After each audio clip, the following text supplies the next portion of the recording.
This is PIX on Politics with Dan Manarino. And welcome to PIX on Politics, everybody. I am Dan Manarino, and with less than 2 weeks to go before the start of the Mamdani administration, his team now taking shape.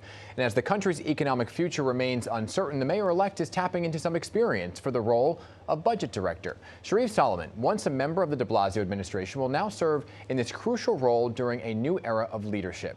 And as Mr. Mamdani looks to enact his bold affordability agenda, Mr. Soliman has the task of finding the money to make it happen. And in his first TV interview since his appointment, the new budget director, Sherif Soliman, is now going on the record. And it's great to see you, Mr. Soliman. Congratulations on the appointment, and thanks for being here on PIX on Politics. Thank you, Dan. Appreciate it. So you once served as the Department of Finance Commissioner under Bill de Blasio. Politico had this quote, which made me kind of smile this morning. It's from Mark Shaw, former deputy mayor under Mayor Bloomberg, and it said, "If you have hair when you go into this job, you don't have it when you leave." So here you are with hair. So why do you want to come back to this specific job, and did it take some arm twisting to get you to want to do it? So thank you for the question, Dan. Yes, I have hair, but it is certainly now salt and pepper, which is fine and great. I just wanted to, I've had almost 28 years in service in the city and state of New York, and in many different respects. So public service runs through my veins. Yeah. And when you're in government, you always aspire to certain positions. The position of budget director, the size and the import of the budget of the city of New York, $118 billion, has always been a position that I have coveted. Yeah. And the ability to really effectuate change for the lives of New Yorkers is something that agency can make a real imprint on. And so didn't take much arm twisting. Okay. I'm really excited about the mayor-elect. He's obviously a dynamic leader. And so excited about the affordability agenda. And so for all those reasons, I wanted to come back. And you're taking over during an interesting time. The Independent Budget Office says there is a massive $6.5 billion budget deficit that New York faces by next summer. Is that number accurate? Now, I know you're just a few hours into the appointment, but is the number accurate, and how do you plan to close such a deficit? So what I will say is, first, we will balance the budget. Yeah. We've had balanced budgets in the city of New York since 1981, according to generally accepted accounting principles. So we will do that. We respect the IBO. We respect the city comptroller's office. And we know that there are differences and disagreements in terms of what the numbers say. We look forward to sitting down with them and being able to go through those numbers. I will say, though, that there is a budget gap that's printed in the November plan, which is $4.7 billion. Again, we're going to sit down, understand where the revenues are coming from, what the forecasts say, what the expense projections are, and then be able to make informed decisions and really present recommendations to the mayor-elect now, but the mayor then, on how we will achieve a balanced budget that not only reflects the priorities of the incoming administration, but also deals with the nuts and bolts of government. Yeah, and some of it gets in the weeds for a New Yorker, and so who just wants to know, are my services going to be cut, right? And so Mayor Adams once cut programs and services like libraries to save money and close a deficit and find some of the money. Do you anticipate having to cut anything? Are cuts on the table if you need it to be to close some of the gaps? The mayor-elect has been very clear that our job and our focus and our approach is going to be excellence in government. And excellence in government means looking at potential reforms and innovation wherever they exist to ensure high-quality service delivery to New Yorkers. That may mean at sometimes that there is a program that is deemed ineffective, and we will take a look at those, right? But right now there's nothing on the table that you're saying automatically we're going to have to cut. We're going to go in and do an analysis. We're going to critique the current programs. We're going to work with agency leaders and the team that we've built and be able to look at where there are opportunities and make sure that the budget reflects that. Yeah, that's fair. You know, Mayor Adams put out a statement in reflection to the IBO report saying, quote, "It is clear that we are leaving the next administration with a strong foundation for success," end quote. Do you believe it's a strong foundation? Well, from the budget perspective, we know that we have a gap to close that's coming up for fiscal year 2027. So our job is to make sure that the budget reflects the affordability, meets the moment, and tries to address the affordability crisis that exists right now. And the agenda says it all. Universal child care, fast and free buses, rent freeze, housing production, and preservation. So we really need the budget to work for what New Yorkers really need and deserve and expect out of their government. So that's going to be the focus. Not a strong foundation. I think the foundation is there. Our opportunities will be there. But there is a gap to close. We're clear-eyed about the challenges, and that's the work before us. So how do you, I hear you talking about that gap, right? So just for a New Yorker who's listening to it saying, what's the task? How do you close the gap? How do you close the gap is, number one, we are having ongoing conversations right now with the state of New York and with the governor's office about new revenue that can obviously fund the affordability agenda, again, with universal child care, faster free buses, and housing. You're talking about raising taxes. Yes. So the revenue needs for the agenda is absolutely essential. Yeah. At the same time, we need to make sure that we look at things. The mayor-elect has been very clear about procurement reform, for example.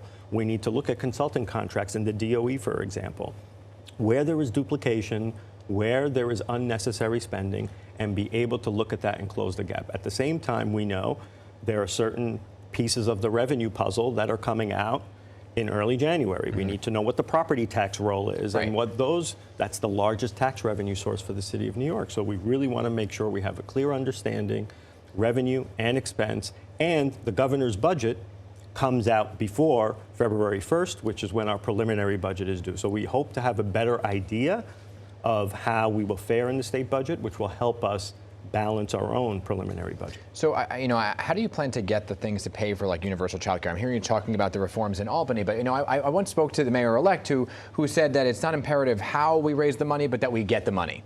So I understood his point there.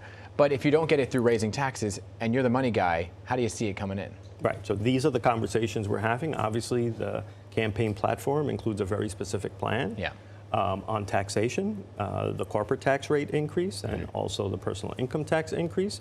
These are part of ongoing conversations with the state. And by the way, on universal child care, the governor has said publicly that she wants to make meaningful progress on that front. And we are excited about the opportunity to work together in partnership to deliver that. And universal child care also lifts all other issues. When you really think about it, from a workforce perspective and a talent pool, to have universal child care, to make sure that, moms are not stepping away from the workforce. Yeah. That is critically important.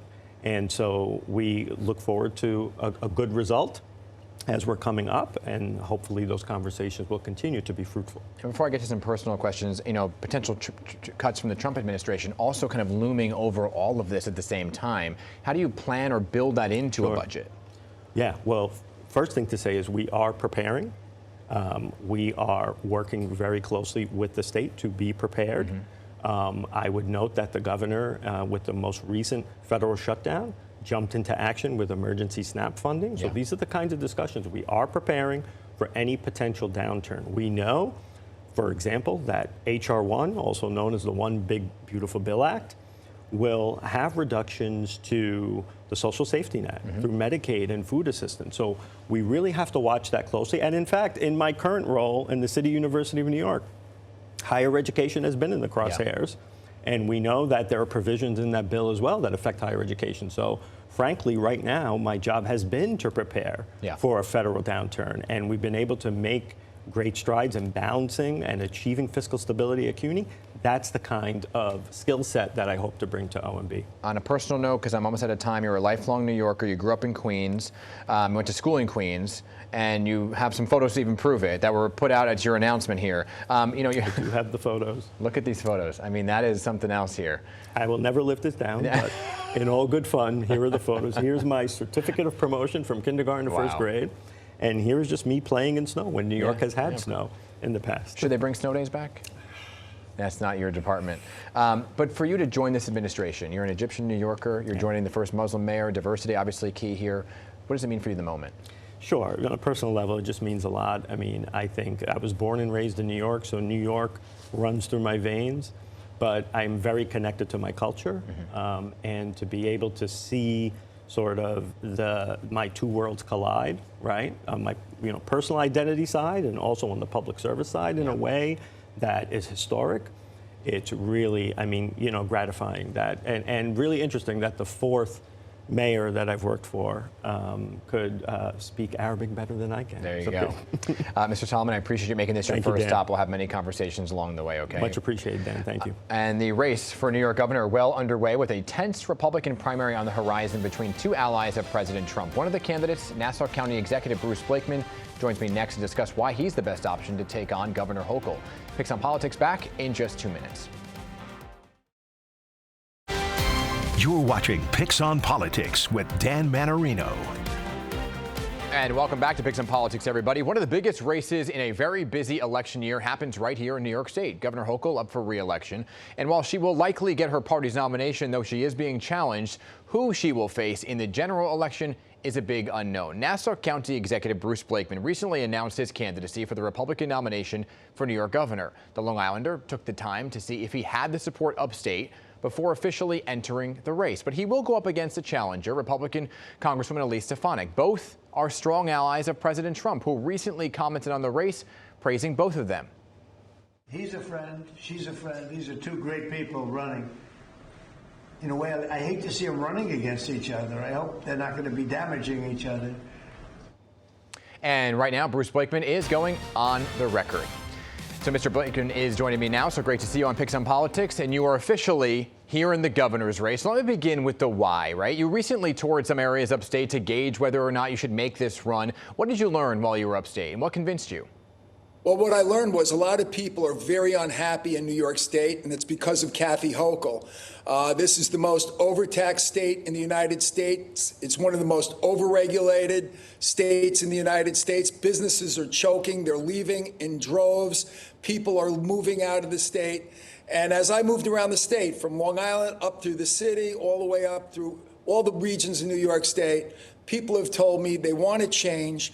They want somebody who has the experience as a chief executive. They want somebody who represents the interests of the hardworking middle-class families. They want a more affordable state. Here in Nassau County, I haven't raised taxes 1 penny in 4 years.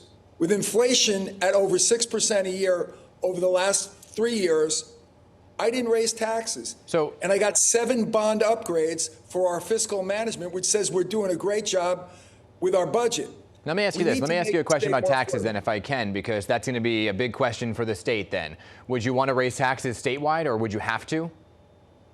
That's insane. We're already the most overtaxed state in the United States. Why would we raise taxes more?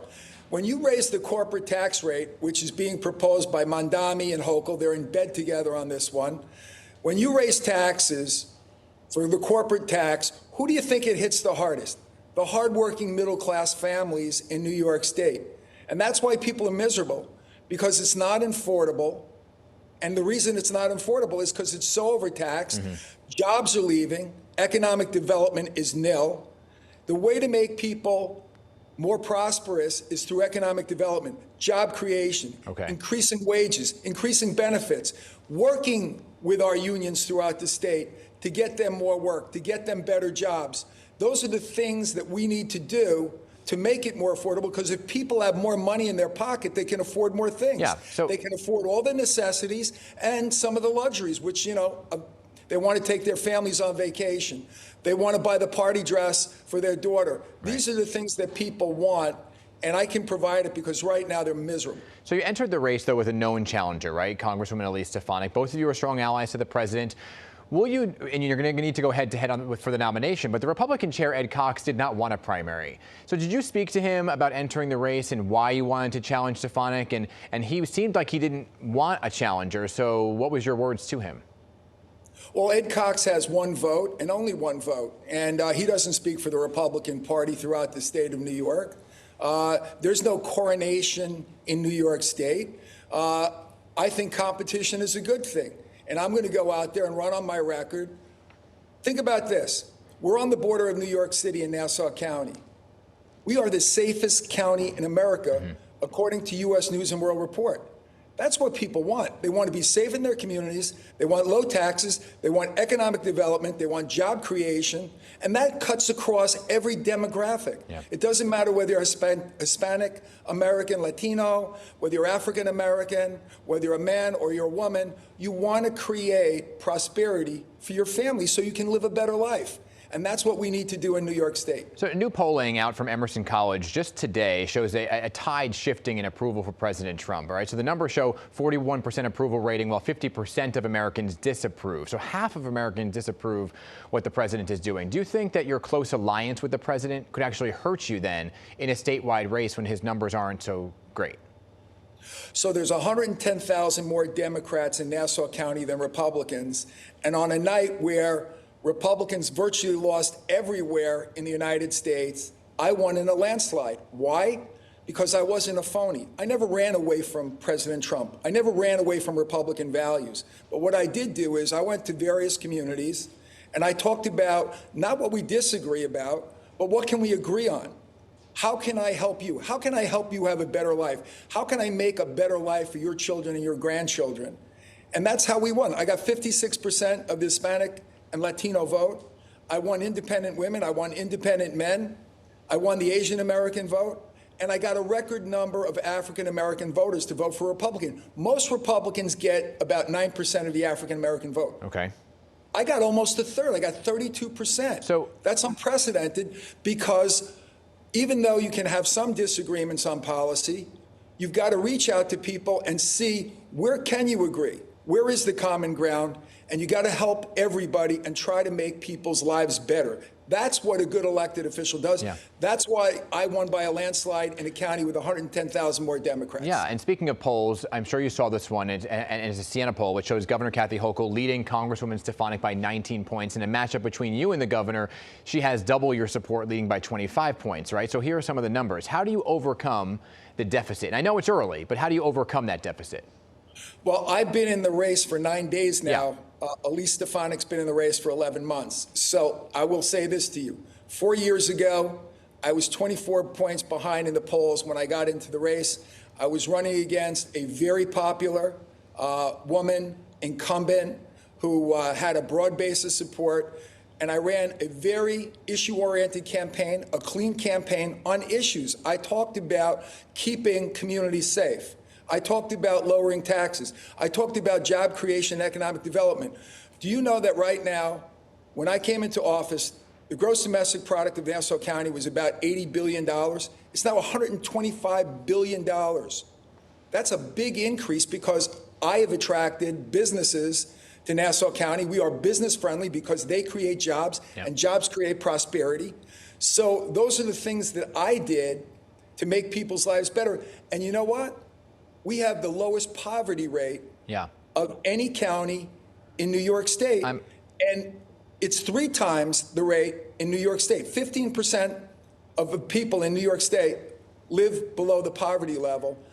I want to change that. There's no reason why people can't live prosperous life. I want to make people happy again in New York State. I'm up against the clock here, but you mentioned Mayor-elect Mamdani. He would be somebody that you have to potentially work with if you were to win as governor. I know what you disagree on. Is there anything that you actually agree on that you would like to work with him on? Well, let me say this. I think it's important that we have a governor that's a check on Mamdani, because all the things that he's been saying up to this point are very troubling. So if he moderates and he does things that help New York City rather than hurt New York City. New York City is the economic capital of our state. It's the financial capital of the world. And his policies are contrary to capitalism, which has created all that wealth here in New York City. So if he wants to destroy that, I'm going to fight against him. If he wants to work together to create economic prosperity, then I'll work with him. Okay. He's talked about some things with respect to law enforcement that I find very troubling. I hired 600 new cops. That's why I have the safest county in America. If he makes New York City unsafe as governor, I'm going to come in there and enforce the law. But if he doesn't do that, and there is common ground, I believe that you need to work with people to make a better city of New York and a better state of New York. All right, County Executive Bruce Blakeman, candidate Bruce Blakeman. I'm sure I'll talk to you throughout the campaign. Great to see you, and happy holidays to you. Thanks so much, Dan. Merry Christmas, Happy Hanukkah. Okay, and we'll be right back, everybody. You're watching PIX on Politics with Dan Manarino. And welcome back to PIX on Politics, everybody. So new polling out of Emerson College showing a shifting opinion of President Trump. Okay, take a look right here as this flip in how Americans feel about the job President Trump is actually doing. So at the start of the year, when he took office for the second time, he stood at an approval rating of 49%. But as the months went on, you can see a clear shift starting around April, where those disapproving of his now job stand at 50%. Okay, so it went up with 41% actually approving. Let's break it down by the issues here. Emerson College did ask voters to give President Trump a letter grade on some of the biggest issues facing the country. Now, voters were most satisfied with his handling of immigration. 37% of those polled, in fact, giving the president an A grade. Not as many top marks for the economy there, only 22% giving him an A grade. And where the president seems to really struggle is affordability and health care, with the least amount of A grades. And an important note here, the economy continues to top the list of issues facing the country, according to voters, followed by threats to democracy and health care, rounding out the top three. Now, Emerson College notes this is the highest health care is actually ranked all year. Voters were also asked to weigh in on a series of hypothetical 2028 matchups because it's never too early, right? So Republicans have the strongest chance of maintaining the White House if they put up a moderate Republican against a progressive Democrat. There are those numbers there. And as you can imagine, the Democrats' best chance of winning back the House in 2028 comes when they put up a moderate Democrat against a MAGA Republican. Now, if you put up a moderate from both parties, according to the poll, the Republicans edge out the Democrats 44 to 39%, with 17% undecided. Never too early to start talking about potentials. And that's going to do it for us. And we thank our friends at Emerson College for the important data. We'll have lots more polling with them in a very busy midterm year ahead. And we'll be right back with a look at the week ahead.